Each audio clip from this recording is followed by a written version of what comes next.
We're noted for a selection of great new cars, but did you know we have the largest selection of used cars in all of southern Utah?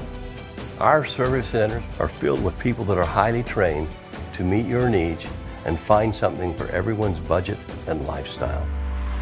You've got it made at Stephen Wade.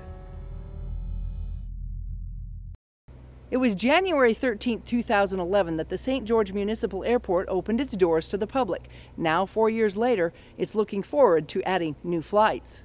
There are currently 10 flights a day to and from the St. George Municipal Airport, 4 to and from Salt Lake, and another to and from Denver.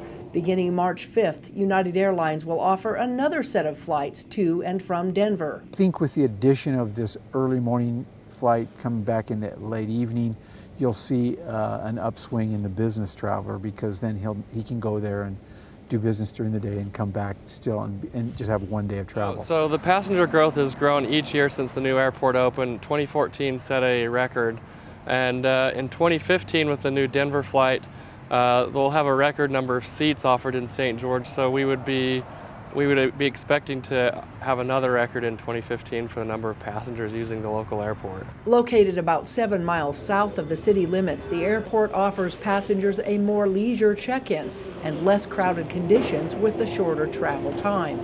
And while the cost may be a little higher, it tends to offset hassles and potential delays. You have to pay for the shuttle for 2 people, or even yourself.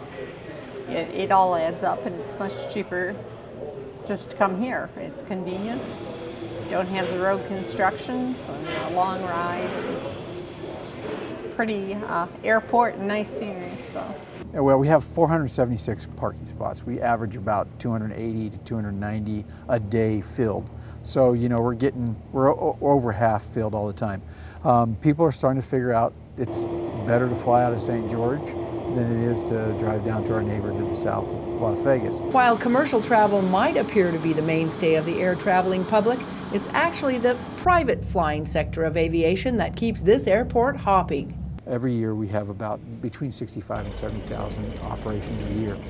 That means there's a lot of general aviation flying and corporate flying coming in and out of this airport on a regular basis. And as the St. George Airport becomes more popular, the airport manager is hoping to bring even more flights in. So we are still working on getting flights to possibly Phoenix or LA area again, working with SkyWest and different airlines to do that. I think this year they had over 3 million visitors to Zion alone. So if we can just get 10% of that to come through the airport, we'll expand pretty quick. At the St. George Municipal Airport, Melissa Anderson, KCSG, St. George News.